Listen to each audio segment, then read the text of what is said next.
दोस्तों, छठ पूजा के दौरान यह 3 सब्जी घर में जरूर बनानी चाहिए, नहीं तो छठ का व्रत और पर्व अधूरा रह जाता है। यह सब्जी छठी मैया को बहुत ही पसंद है, बहुत प्रिय है। इसे पूजा की टोकरी में जरूर शामिल करें। अगर पूजा सामग्री में यह सब्जी नहीं है और आपने यह सब्जी नहीं खाई तब छठी मैया नाराज हो जाती है। यह सब्जी छठी मैया को अति प्रिय है। इसका भोग छठी मैया को अवश्य दें। और जानिए छठ व्रत में क्या नहीं खाना चाहिए। छठी मैया को 3 चीज कभी मत चढ़ाना, व्रत टूट जाता है, संतान को होते हैं कष्ट। छठ में कौन से कपड़े पहनना चाहिए और कौन से नहीं। इस रंग के कपड़े कभी मत पहनना, व्रत टूट जाता है। छठी मैया को किस चीज का भोग नहीं लगाना चाहिए और छठ व्रत में कौन सी गलती नहीं करना चाहिए। और यदि जिनके घर के पास नदी या तालाब या गंगा या समुद्र नहीं है तब वह क्या करें। और साथ ही जानिए 3 ऐसी महिलाएं हैं जिन्हें छठ का व्रत नहीं रखना चाहिए, छठ पूजा नहीं करना चाहिए, घोर पाप लगता है, व्रत टूट जाता है, उल्टा संतान को जीवन भर मिलते हैं कष्ट। और यदि आपने छठ पूजा में यह कार्य कर लिया, यह उपाय कर लिया तो आपको दुनिया की कोई भी ताकत करोड़पति होने से रोक नहीं पाएगी। सनातन जाएं गंगा चैनल के घर के सदस्य भी, घर की महिलाएं भी यह कार्य जरूर करती है। लेकिन यह 3 सब्जी में से एक सब्जी छठी माता को जरूर भोग में शामिल करें। अपनी पूजा की टोकरी में यह सब्जी जरूर रख लेना, नहीं तो व्रत अधूरा रह जाएगा, पूरे साल का फल आपका विफल हो जाएगा। माता इसे एक सब्जी से बहुत खुश होती है और आपका व्रत सफल होता है, देती है मनोवांछित फल। यदि छठ पर्व पर आपने यह खूबसूरत वीडियो में कर दी, समझो अपने छठी मैया का आशीर्वाद ठुकरा दिया। इस वीडियो को अंत तक जरूर देखना, आपकी आंखें खुल जाएंगी। छठी माता बहुत प्रसन्न होती है, आपके घर में ढेरों सुख बरसेगा, दौलत बरसेगी, माता का प्यार बरसेगा। जरूर पूरी वीडियो देखें। अधूरा ज्ञान हमेशा लटकती तलवार की तरह ही होता है, इसीलिए खूबसूरत वीडियो का लुत्फ उठाएं और वीडियो को लाइक जरूर करें। दोस्तों, हिंदी पंचांग के अनुसार छठ हर वर्ष कार्तिक मास के शुक्ल पक्ष की षष्ठी यानी छठी तिथि पर मनाया जाता है। यह हमेशा दीपावली के 6 दिन बाद पड़ता है, जो नहाय खाए की परंपरा से प्रारंभ होता है। यह व्रत करने वाले व्रतधारी 36 घंटे तक निर्जला व्रत रखते हैं, जिसके बाद छठी मैया की आराधना और सूर्य देव को अर्घ्य देने के बाद इस व्रत का समापन किया जाता है। यदि संतान आपकी बार बार बीमार पड़ जाती है, सर्दी खांसी जुकाम, बार बार अस्पताल में बच्चा भर्ती होता है, उसके इंजेक्शन बार बार लगते हैं, बच्चों के शरीर पर सूजन आ जाती है, पैर में तकलीफ, शरीर में तकलीफ, तब ऐसे समय में उस स्त्री को छठ पूजा अवश्य करना चाहिए। जिसकी संतान को कष्ट मिलते हैं, तब छठी मैया की कृपा से छठ माता स्वयं उस संत दान की रक्षा करती है। छठी मैया बहुत प्यारी है, संतान की स्वयं रक्षा करती है, परिवार की रक्षा करती है, परिवार में कभी विपदाएं नहीं आती। छठी माता का हृदय इतना कोमल है जिसकी आप कल्पना नहीं कर सकते हैं। खासकर संतान दीर्घायु होती है, परिवार खुशहाल होता है, जीवन भर इतना सुख घर में बरसता है जिसकी आप कल्पना भी नहीं कर पाएंगे। छठी माँ ब्रह्मांड की माँ है, संसार की माँ है, संतान की माँ है। जो सच्चे दिल से एक बार छठी मैया को प्रसन्न कर लेता है, समझो उसने 7 बार पृथ्वी की परिक्रमा कर ली, गंगा स्नान कर लिया, धार्मिक यात्रा कर ली, देवताओं की परिक्रमा करना माना जाता है। छठ पूजा 2024 शुभ मुहूर्त कार्तिक माह के शुक्ल पक्ष की षष्ठी तिथि 7 नवंबर को देर रात 12:41 पर शुरू होगी और 8 नवंबर को देर रात 12:34 पर समाप्त होगी। देखिए छठ पूजा वाली टोकरी में हमें वह ऐसी कौन सी सब्जी है जिसे जरूर शामिल करना चाहिए। यह सब्जी बड़ी आसानी से मिल जाती है, पूजा टोकरी में जरूर होना चाहिए। चलिए जानते हैं वह कौन सी ऐसी सब्जी है जिसे छठी माता को भोग में जरूर शामिल करना चाहिए। माता बहुत खुश होती है, प्रसन्न होती है। यह सब्जी बड़ी आसानी से उपलब्ध हो जाती है। आइए जानते हैं। देखिए, माता के भोग में माता की टोकरी में फल फ्रूट आदि आप अवश्य रखेंगे, सब्जी आदि अवश्य रखेंगे। लेकिन क्या आप जानते हैं, इस एक सब्जी के बगैर व्रत अधूरा रह जाता है। इसे टोकरी में अवश्य शामिल करें और इसका नाम है सीताफल, या जिसे इंग्लिश में कहते हैं कस्टर्ड फूड। सभी देवियों को सीताफल अति प्रिय है। या कहें कस्टर्ड फूड विशेषकर प्रिय होता है, और देवी देवताओं का प्रयास फल या कहें सब्जी भी इसे आप कह सकते हैं। गंगा फल, जो कि पवित्र जल गंगा मैया की धरती पर गंगा के तट पर उगने वाला गंगा फल या जिसे कहें काशी फल, कुछ लोग कद्दू की सब्जी कहते हैं। यदि छठी मैया के प्रसाद में टोकरी में इसे शामिल न किया जाए तब व्रत अधूरा रह जाता है। इसे साक्षात देवी देवता ग्रहण करते हैं। इसके बगैर भंडारा आदि, जागरण आदि भी अधूरा रह जाता है, तो छठी मैया अवश्य इसे भोग में शामिल करती है। सीताफल और गंगा फल या जिसे कहे कद्दू की सब्जी, यह जरूर शामिल होना चाहिए, तभी आपका व्रत सफल होगा। गंगा फल की सब्जी में यानी कद्दू की सब्जी होती है, जो फल होता है इसमें 33 कोटि देवी देवता स्वयं इसे भोजन के लिए पधारते हैं। यह बहुत ही शुभ और मंगलकारी फल है, सब्जी है। इसे यदि आपने शामिल नहीं किया तो समझो अपने ईश्वर की कृपा को ठुकरा दिया, छठी मैया को नाराज कर दिया। गंगाजल की तरह पवित्र और गंगाजल की तरह शुभ फल माना जाता है।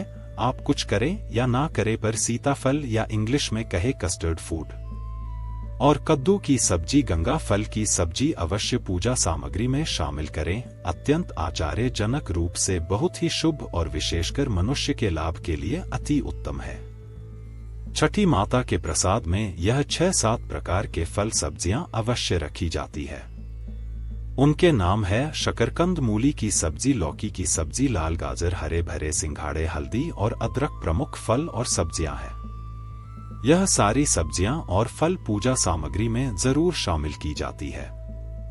खासकर छठ वाले दिन, छठ पर्व पर जब व्रत आपका सफल हो जाए तब घर में सभी को सीताफल अवश्य खाना चाहिए। इसे शरीफा भी कहते हैं। इसमें माता सीता का आशीर्वाद होता है, देवियों का आशीर्वाद होता है, बहुत ही सकारात्मक परिणाम मिलते हैं। कद्दू की सब्जी, गंगा फल की सब्जी घर में अवश्य बनाना चाहिए और परिवारजनों को मिल बांटकर खाना चाहिए। इस दिन कद्दू की सब्जी या गंगा फल की सब्जी जिसे कहते हैं, इस दिन अमृत बन जाती है, तो जरूर घर में बनाएं और खाएं। छठ पूजा में काम आने वाली जरूरी सामग्रियां नए वस्त्र लाल होने चाहिए, पीले होने चाहिए, हर होने चाहिए, गुलाबी होने चाहिए, लेकिन सफेद वस्त्र नहीं होने चाहिए, घोर पाप लगेगा। काले वस्त्र भी नहीं होने चाहिए, छठी माता नाराज हो जाती है। काली चीज हमेशा अंधकार ही फल देती है। शुभ समय पर काले वस्त्र बस नहीं पहने जाते, बाकी दिन आप पहन सकते हैं। सफेद वस्त्र इस दिन जो भी महिला धारण करती है, समझो आपके घर में कष्ट आने वाले हैं, संतान पर भी विपदाएं आने वाली है। शुभ समय पर शुभ मुहूर्त में छठ पूजा में सफेद वस्त्र और काले वस्त्र भूलकर भी ना पहनें, संतान को कष्ट मिलेंगे और जीवन में अशांति फैल जाएगी। सफेद और काले वस्त्र नहीं पहनना, फिर चाहे आप साफ सुथरे पुराने वस्त्र पहन सकते हैं, लेकिन काले और सफेद मत पहनना। एकदम सफाचट काले और सफेद वस्त्र पूजा पाठ में उपयोग नहीं करते। खासकर सुहागिन महिलाएं, कुंवारी कन्याएं सफेद रंग का सूट पहन सकती है, लेकिन शादीशुदा भूलकर भी नहीं। पुरुष भी सफेद वस्त्र पहन सकते हैं, लेकिन शादीशुदा भूलकर भी नहीं। छठ का व्रत रखने वाली महिलाओं के लिए नई साड़ी पहनने की परंपरा है। घर के पुरुषों को भी नए वस्त्र पहनने चाहिए। यदि वस्त्र नहीं है तब आप वस्त्रों को धोकर गंगाजल छिड़क कर वस्त्र पहन सकते हैं। बस मन में सच्ची श्रद्धा होना चाहिए। सच्ची श्रद्धा वह होती है जिसे स्वयं ईश्वर दौड़े चले आते हैं। एक मिश्री का टुकड़ा भी यदि सच्चे हृदय से चढ़ा दिया जाए तो भगवान भक्त की पुकार सुन दौड़े चले आते हैं। दोस्तों, सूप और टोकरियां। छठ पूजा में एक बांस का बना हुआ सूप और बांस की 2 टोकरियां की जरूरत पड़ती है। इनमें छठ पूजा का प्रसाद रखा जाता है। नए बर्तन पूजा की सामग्री में 1 गिलास, 1 लोटा और 1 थाली भी होनी चाहिए। गन्ने, छठ पूजा के दौरान गन्ने की भी विशेष जरूरत पड़ती है, इसलिए छठ पूजा के लिए 5 गन्ने का इंतजाम भी करके रखें। ध्यान रखें, ऐसे गन्ने पूजा के लिए इस्तेमाल न करें जिनके पत्ते टूटे हुए हो। फल और सब्जियां। छठ पूजा में फलों की भी विशेष रूप से जरूरत पड़ती है। फल में आम, अनानास, सेब, संतरा, केला, अंगूर, खरबूजा, तरबूज आदि। सब्जियां में सिंघाड़ा, शकरकंद, आलू, गाज आदि चीजें पूजा में शामिल होती है। अन्न और मिठाई, गेहूं और चावल का आटा भी छठ पूजा में रखा जाता है। शहद, गोद और मिठाई की भी छठ पूजा में जरूरत पड़ती है। पूजा सामग्री दूध और जल, धूप और अगरबत्ती, दीपक और सरसों का तेल, गन्ना पत्तियों के साथ पान के पत्ते, सुपारी, सिंदूर और कुमकुम, हल्दी की गांठ, लौंग और इलायची। अन्य सामग्री इसके अलावा पूजन सामग्री में ठेकुआ, हल्दी, मूली, अदरक, शरीफा, नाशपाती और बड़ा वाला मीठा नींबू, चावल, पान और सुपारी भी रखनी चाहिए। दोस्तों, एक और बहुत ही इम्पोर्टेंट बात, बहुत ही जरूरी बात है, यह हर किसी भक्त जनों को जानना विशेषकर अति आवश्यक है। जब आप गंगा में स्नान करने जाएंगे, गंगा में जब आप अपने कदम रखेंगे तो इस मंत्र को बोलना बहुत जरूरी है, नहीं तो पूजा पाठ का फल राक्षस को प्राप्त हो जाता है। आइए जानते हैं गंगा में प्रवेश करते समय मंत्र, क्योंकि आप छठ पूजा के लिए गंगा में प्रवेश करेंगे ही करेंगे, तो इस मंत्र को बोल देना और गंगा में प्रवेश कर जाना, तभी छठ का व्रत पूर्ण होगा।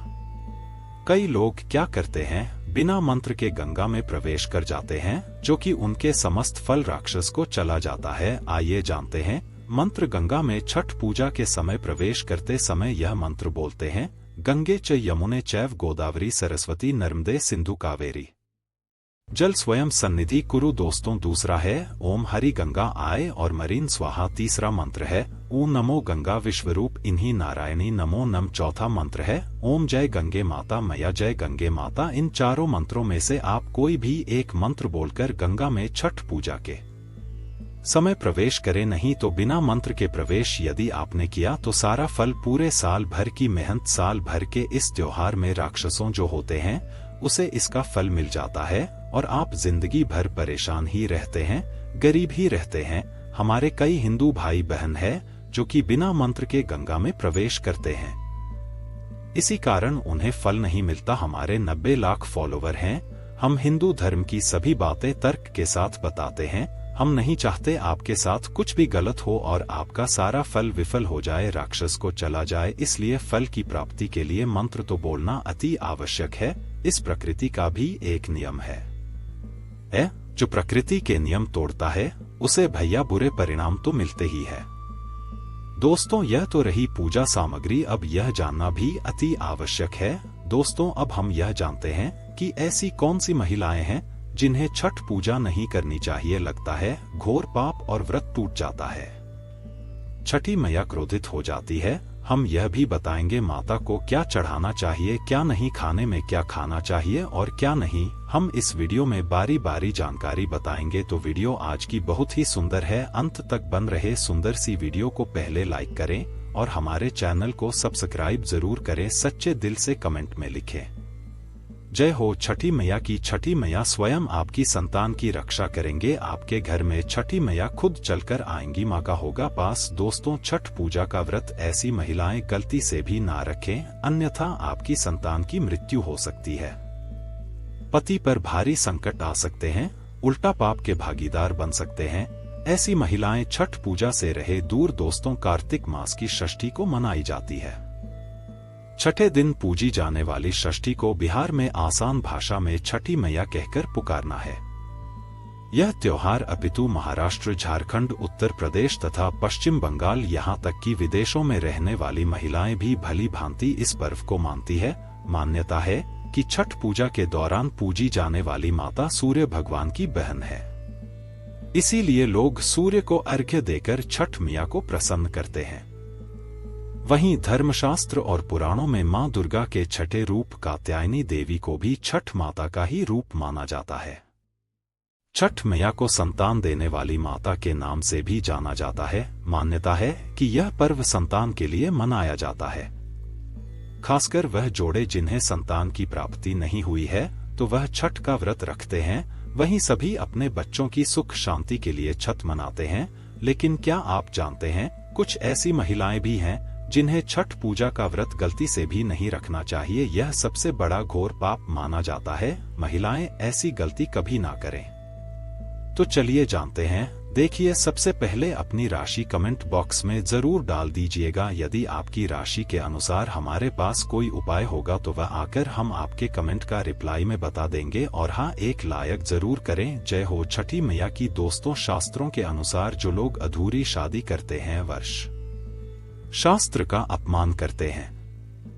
अधूरी शादी जैसे कि कोर्ट मैरिज और शादी के बिना ही संतान की उत्पत्ति कर देना सबसे बड़ा पाप है। ऐसे में छठ पूजा का व्रत ऐसे लोगों को अपनी संतान के लिए कभी नहीं रखना चाहिए, क्योंकि आपने हिंदू रीति रिवाजों के अनुसार 7 फेरे नहीं लिया है। और वहीं बिन शादी के जब ऐसे लोग साथ में रहते हैं तो समाज में ऐसा रिश्ता कलंकित होता है। दोस्तों, बहुत से लोग ऐसे हैं जो भागकर शादी करते हैं और परिवार को दुखी कर देते हैं, माता पिता को समाज में कलंकित कर देते हैं, माता पिता को रुलाते हैं, परिवार को रुलाते हैं, समाज को बदनाम करते हैं। ऐसे लोग पूरे जनजीवन समस्त संसार के लिए श्रापित है। देखिए, परिवार को रुलाकर हमेशा रिश्ते अनर्थ ही होते हैं, रिश्ते जुड़ते नहीं है। इसीलिए जो लोग भागकर शादी करते हैं और कोर्ट मैरिज कर लेते हैं, 7 फेरे नहीं लेते हैं, हिंदू रीति रिवाज के साथ शादी नहीं करते, विवाह नहीं करते, तो उनके लिए यह व्रत उचित नहीं है। 7 फेरे का मतलब होता है आपने अग्निदेव का आशीर्वाद लिया, 33 कोटि देवी देवता का आशीर्वाद लिया, माँ बाप का आशीर्वाद लिया, परिवार का आशीर्वाद लिया, समाज को सम्मान दिया। मतलब अब आप पूज्य योग्य है, आप भगवान की सेवा कर सकते हैं, आप कोई भी व्रत आदि घमंड के साथ कर सकते हैं। यदि स्त्री को हल्दी न लगी हो, उसको हल्दी न लगी हो, ऐसा विवाह भी अशुभ होता है। शादी में हल्दी अवश्य लगना चाहिए, तभी ही आप व्रत आदि रख सकते हैं, पूजा पाठ कर सकते हैं, किसी भी मांगलिक कार्य में आप शामिल हो सकते हैं। इसीलिए ऐसी स्त्री किसी भी धार्मिक कार्य में तभी सफल व शामिल हो सकती है जब वह अग्नि के 7 फेरे ले लिए। ऐसी शादी को ही शास्त्रों में सर्वश्रेष्ठ माना जाता है। ऐसे में अगर आपकी अधूरी शादी है तो आप छठ पूजा कभी ना करें। आपके ऐसा करने से छठी मैया का अपमान माना जाएगा और आपको पाप लग सकता है। दोस्तों, शास्त्रों के अनुसार इस व्रत को सच्चे मन से रखना चाहिए। अगर कोई महिला शौक में यानी बेमन से इस व्रत को रखती है तो उनके पति या संतान की मृत्यु या उन पर कष्ट आ सकते हैं। सच्ची श्रद्धा के साथ छठ पूजा का व्रत रखना चाहिए। इस व्रत के सफल होने से संतान सुख की प्राप्ति होती है, संतान को कष्ट कभी नहीं आते। छठी मैया करती है रक्षा, घर परिवार होता है खुशहाल। जो लोग छठ पूजा करते हैं तो छठी मैया उनके इर्द गिर्द, उनके घर के आसपास सदैव घूमती रहती है, उनकी रक्षा करती है, उनकी संतानों की रक्षा करती है।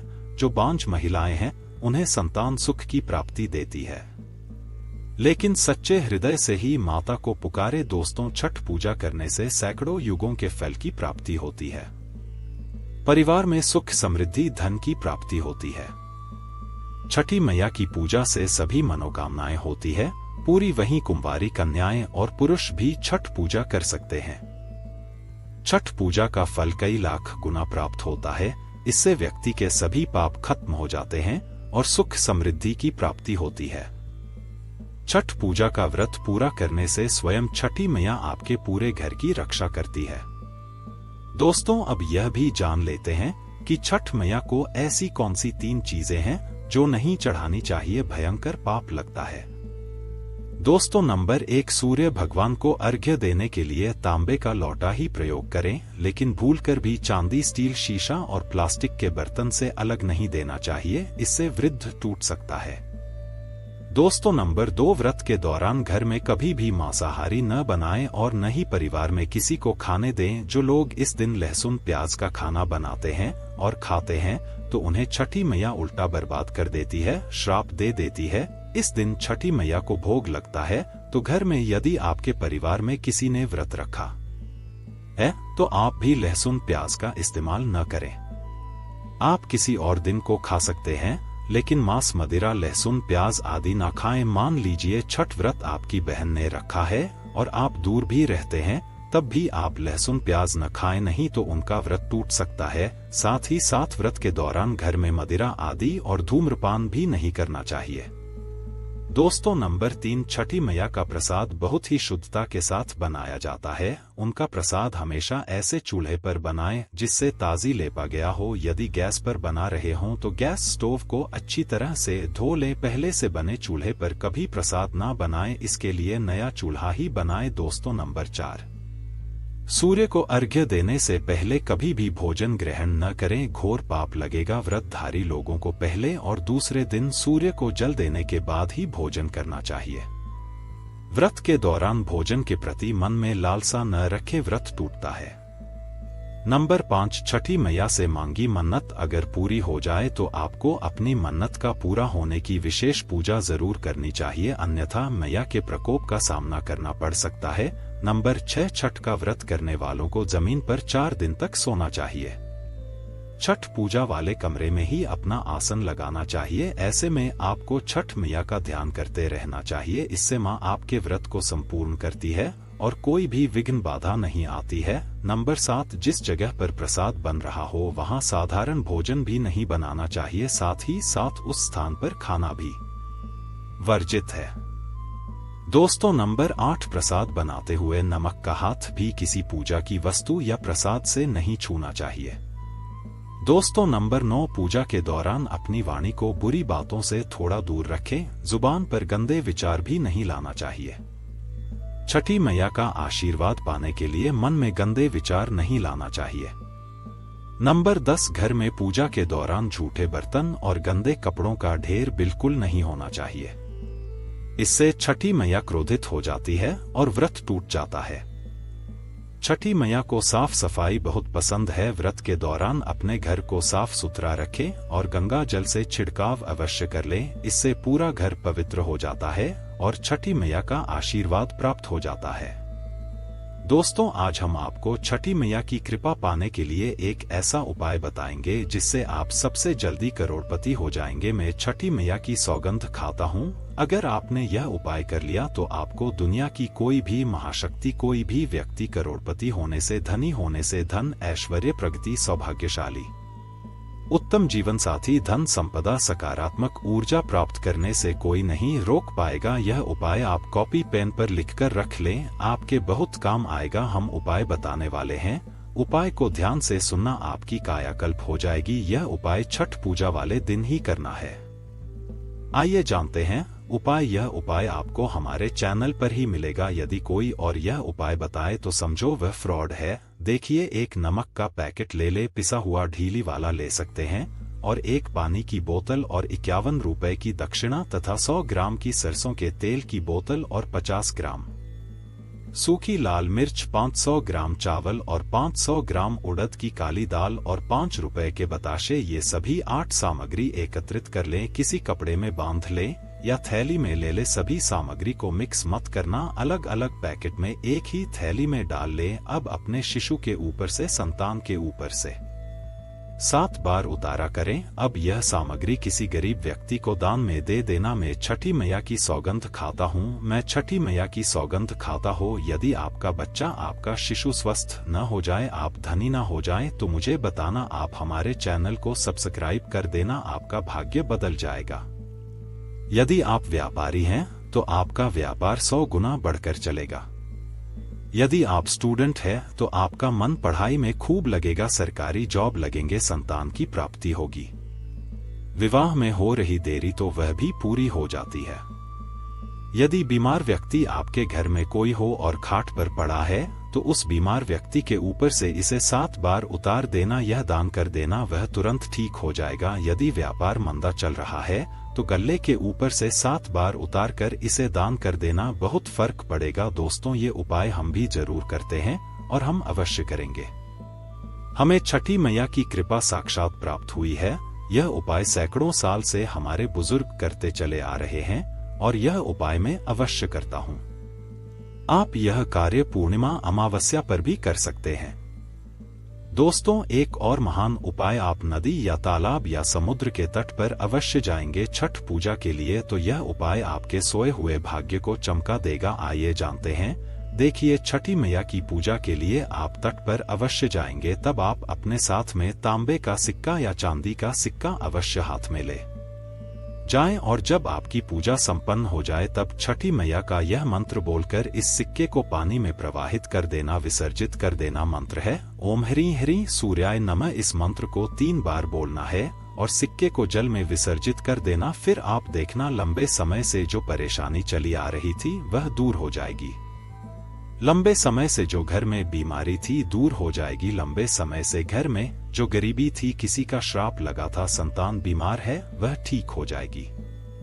आपके जीवन में ऐसा परिवर्तन आएगा जिसकी आपने कल्पना भी नहीं की होगी। यह बहुत ही गुप्त उपाय है, किसी को बात करना करें, चुपचाप करें। छठी मैया बहुत प्रसन्न होती है। यदि आप यह उपाय किसी को बताना चाहते हैं तो आप कॉपी पेन पर उसे लिखकर दे दें। आप उसे ना बोले, बड़ा विशेष चमत्कारी उपाय है।